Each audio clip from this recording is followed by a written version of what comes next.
This is LOA Recon with Good Vibe Coach Jeanette Ma, where we explore the ins and outs of conscious creation to manifest our favorite dreams come true. Let's have some fun together.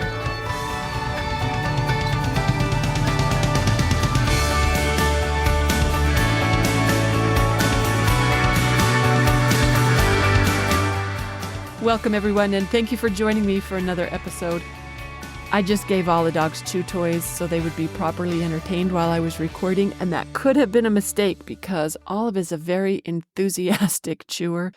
I can hear it in the background. I hope you can't, but if you hear something that sounds like excavating work happening in my house, it's just Olive enjoying her bully stick. Today we're talking about a bunch of ways to feel better. You know, we conscious creators, we're connoisseurs of this topic, right? We know how to feel better. This is our wheelhouse. Especially because we know nothing is more important than that we feel good. That was Wayne Dyer quoting Abraham when I first heard that. We know that this vibration management game is a really simple one. It's just finding ways to feel better. So we rock this party. We could host a clinic, right? I certainly thought that about myself. That I'm so good at this. I know this feeling better routine like the back of my hand. And then, the other day, I actually heard myself asking, just to myself, not to anyone else in particular. I just heard myself say, why is it so hard to feel good? I can't remember the exact details of where I was standing or what I was doing when that question crossed my mind, but it stood out as a red flag for time to make an adjustment, time for a vibrational intervention. And look, first of all, we know that's not a super helpful question to be asking. Why is it so hard to feel good? That's not a question I want answers to. I want answers to the question, how can I feel better? Or how can I let it be even easier? Or what am I not doing that would make it easier to feel good? Any of those questions would point me in a better direction. And the truth is, the answer in the way that I originally asked it was that I wasn't doing this stuff to feel better. I was doing this stuff to feel worse. I was nitpicking at unhelpful details. I was focused on what I didn't want. I wasn't following guidance by doing what I wanted to. I was honoring gremlins who knew what I was supposed to be doing. And I might have also been believing some gremlin lies about how bad things were and how they were probably going to get even worse. So I for sure needed a course correction, some sort of vibrational intervention. And I actually thought about creating a new list of daily habits. Oh, ever since I started my first coach training program at Coach U, they taught us daily habits. Oh, my original one had things like they were really basic, like sleep, hydrate, exercise. They were really basic, but that's where I was back then. My last list of daily habits, I feel like I've nailed so much so I don't even fill it out anymore. It had things like, squeeze the lemon juice in water, get on the vibration plate, reading every day. That helps me be at my best. Movement was still on there. I also put on there, something extra enjoyable, just so I got in the habit of enjoyment. Anyway, I'd been so good at rocking out that list, I thought, it's time for a new list to encourage myself to engage new supportive habits, to expand into even better. Specifically, the habits of feeling better seemed like this would be a good time to do that. So I started making a new list, thinking it would be maybe 5 or 6 things, and I would just ask myself to do, 4 of them on most days. Didn't want to be militant about it, but just get in a good habit of the things that helped me feel better. And I actually ended up with a longer list than I thought I would have, and I thought maybe some others might like to have this list too. But actually, what I would love for you to do is use this list as inspiration to create your own, either to expand on this or to just customize what you know works best for you, just so we make it even easier for ourselves to feel better. Because it isn't hard to feel better, it's easy. And here's the list to prove it. First on my list is eliminate a toleration. Once upon a time, Jack Canfield, when he was asked the question, where does one start with manifesting their reality? His answer was, make a list of things that are bothering you and start knocking them out one by one. Like in coach training, we call it eliminating tolerations. And it could be little things like washing the dog prints off the window, or replacing the pen that doesn't work right, or making the appointment that you keep meaning to make, or answering the email, or running the errand, or making the decision. There are so many ways to feel better when we just handle the thing that was bothering us to start with.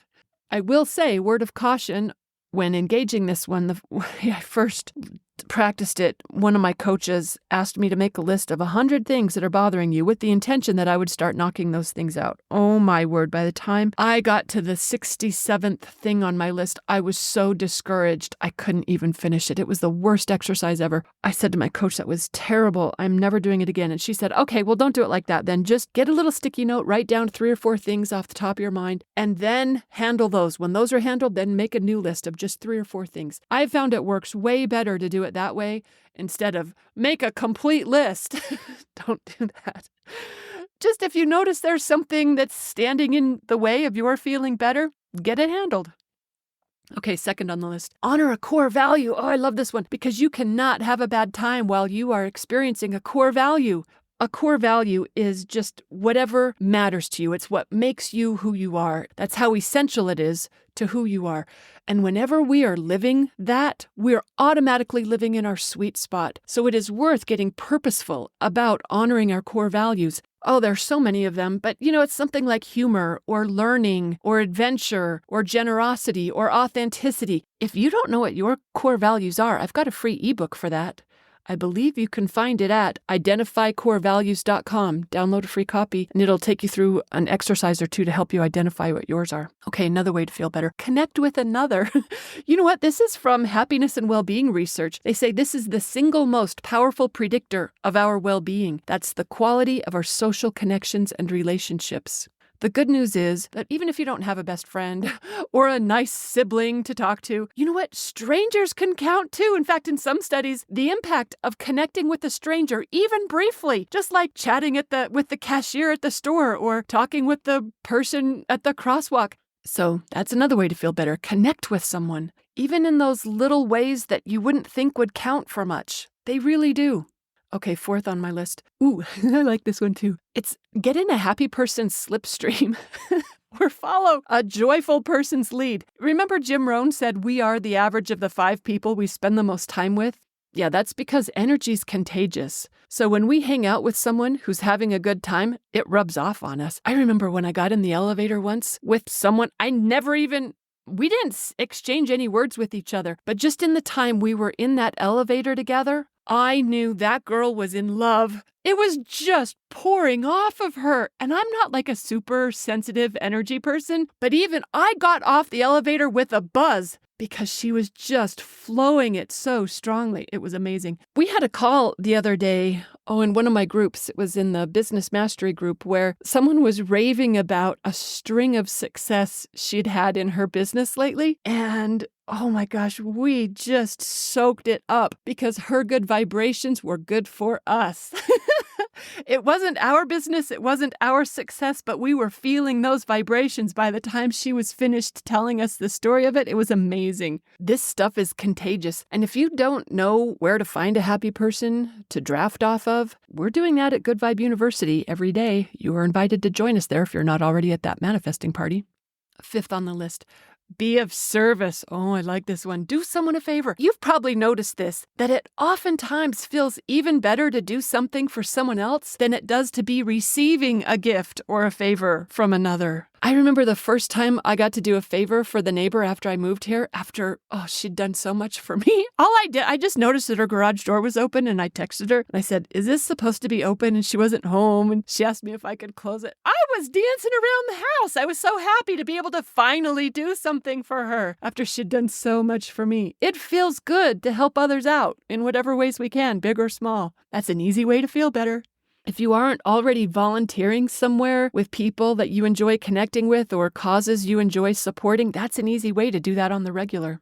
6th on the list, relish or remember something good. Like if you're in the middle of something enjoyable, just milk it a little. Abraham tells us, just revel in it. When you notice there's something going on that you enjoy, get fully present to it. Milk it a little. Get a spotlight on whatever you're appreciating or enjoying. Happiness research says the same thing. In fact, that's why Sean Achor suggests journaling for 2 minutes a day about something that you especially enjoyed during the day, because just that process of diving in on it and being really present to how enjoyable it was, that's really good for us. And if there isn't something going on in the present moment that's super enjoyable, we can remember something from the day before or the year before.